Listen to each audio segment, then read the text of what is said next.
de même que pour le débat dans la session budgétaire, d'avoir un petit propos politique liminaire. Et je pense que l'ayant déjà fait pour le débat de l'orientation budgétaire, l'ayant déjà fait l'an dernier au même moment pour le budget primitif 2015, en fait, les politiques suivies par le gouvernement ont bien évolué dans leur échec successif et dans la persévérance dans l'erreur et l'approximation. Aussi, je pense que ce n'est pas la peine de tirer sur l'ambulance et qu'on peut donc passer directement, j'étais un peu, tu vois, généreux. Donc, on va passer au grand trait du budget 2016, avec donc la poursuite du désengagement de l'État, donc la réduction du déficit public, comme vous le savez, et la baisse de ressources, donc la baisse de la DGF, les 11 milliards, c'est 3,67 milliards par an sur 3 ans, les ont dedans.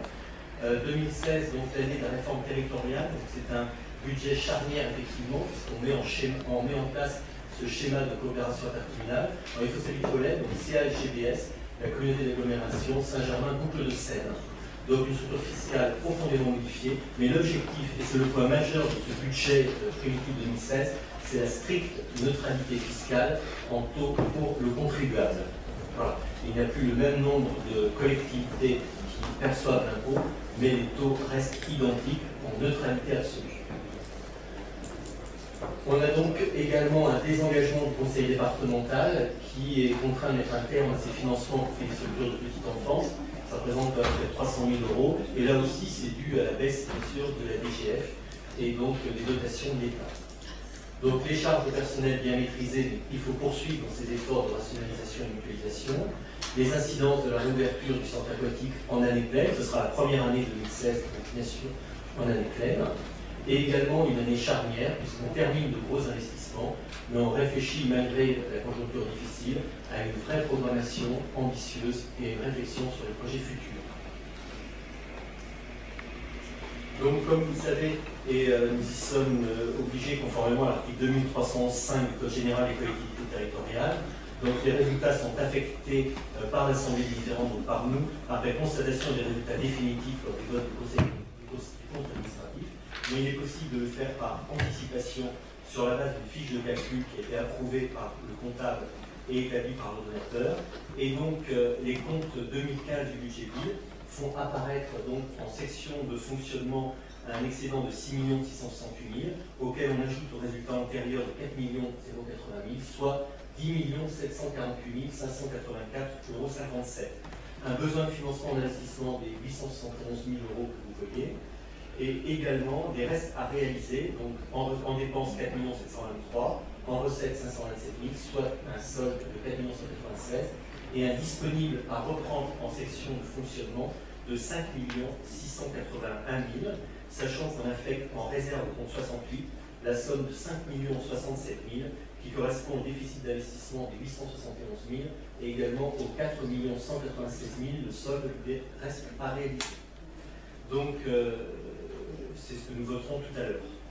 Donc voici le grand point, effectivement, de ce budget, qui est un budget qui peut apparaître avec un beau résultat, c'est vrai. Par contre, au niveau de l'autofinancement, on peut remarquer en 2016 par rapport à 2015 1 million € en moins. Donc on voit là un effet extrêmement fort des craintes que nous avions l'an passé et également une menace pour les années à venir.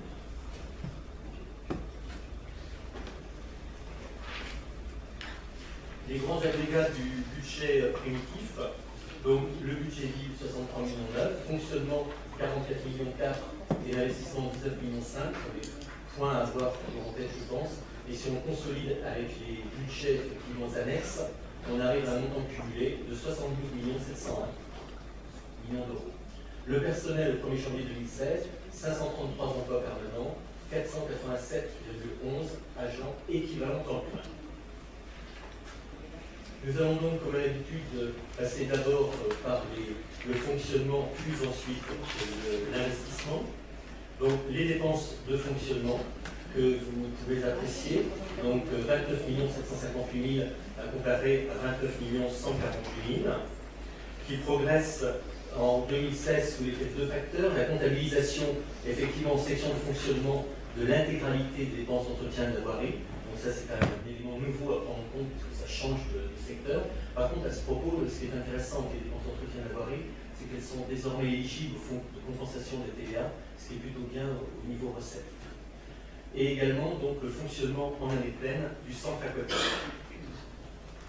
Et donc vous avez, si on neutralise ces deux effets, une différence de l'ordre de 1% dans les dépenses de fonctionnement, ce qui est effectivement au niveau des frais personnels très faible, et c'est certainement tout à fait exceptionnel, certes par rapport aux années antérieures, mais aussi par rapport aux années à venir, notamment compte tenu des décisions qui vont commencer à s'appliquer à partir du 1er juillet sur une augmentation de 0,6% décidée par l'État sur toute une catégorie de fonctionnaires. C'est encore une fois pas une critique à ce niveau-là, mais c'est un effet que nous aurons et qui est imposé par l'État et qui ne dépend pas de nous.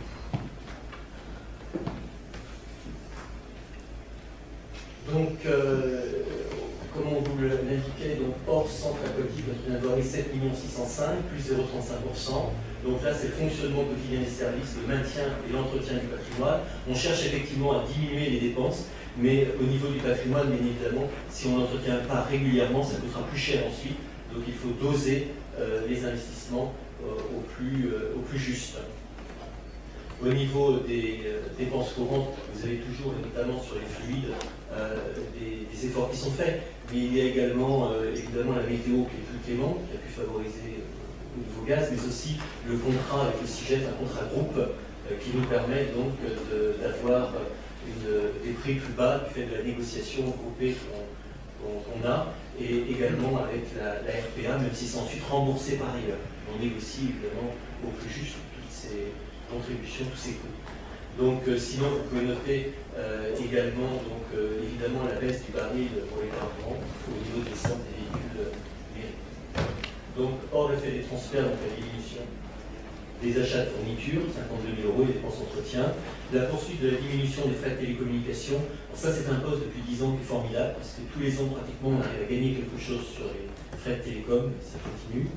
Et on rationalise au mieux, et on évite évidemment de générer de nouvelles dépenses. Donc, le personnel, comme vous voyez, est assez stable au niveau de 59,44%, sachant qu'il y a eu évidemment la réouverture du centre aquatique en février 2015. On a effectivement un ratio un peu plus élevé que les communes de même strate, 2% de plus à peu près, pour d'abord le fait qu'on a une politique volontariste au niveau des crèches municipales avec 365 places, où là on est nettement au-dessus des communes de même strate, et également un niveau élevé de services rendus gérés en régie et non externalisés, comme les espaces verts par exemple, ou d'autres postes également. L'évolution de la masse salariale, comme je vous disais, c'est 1% si on neutralise l'effet centre aquatique. Et donc, dans les décisions qui s'imposent à la collectivité, l'augmentation du point d'indice, que je vais vous parler tout à l'heure, les 0,6% pour les juillet 2016, sachant qu'il y aura à nouveau 0,6% au 1er janvier 2017. La hausse des cotisations employeurs, les premières mesures du protocole relatif à l'avenir de la fonction publique qui va refondre une grille indiciaire sur 3 ans.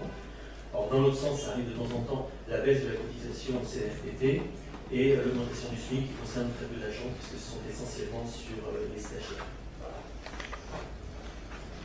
Donc l'évolution de la masse salariale, cette fois pour le choix de la collectivité, et bien donc on continue dans notre choix d'un avancement qui n'est plus à la durée minimum mais selon la durée maximale. Donc les avancements de grade de promotion interne, comme vous voyez, interviennent encore l'année N+1. Les efforts de mutualisation ont permis 3 suppressions de postes sans toucher à la qualité du service rendu, et d'autres réflexions sont en permanence à l'étude. Par contre, et dans l'autre sens, on a consenti un effort supplémentaire en augmentant nos participations à la complémentaire santé, 8,50 € au lieu de